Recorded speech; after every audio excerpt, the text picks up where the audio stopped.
கோவையில் உயர்நீதிமன்ற கிளை அமைக்கப்படும் சொல்லியிருக்கீங்க. ரொம்ப தேவையானது. கோவையில் உயர்நீதிமன்ற கிளை நீங்கள் தான் அமைக்க முடியும். மாநில அரசு நினைச்சா அமைக்க முடியுமா?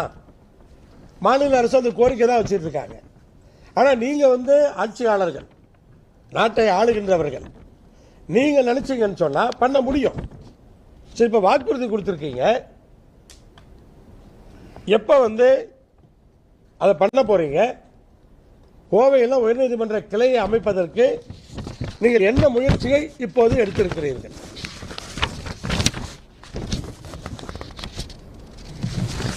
திட்டங்களை இதில் கொடுத்த திட்டங்களை எல்லாம் அமல்படுத்துறதற்கு ஒரு வல்லுநர் குழு அமைக்கப்படும் சொல்லியிருக்கீங்க. அதை எப்போ அமைக்கிறீங்க? வல்லுநர் குழு, இந்த வல்லுநர்கள்லாம் எப்போ நீங்கள் அடையாளப்படுத்தி அந்த குழு அமைக்க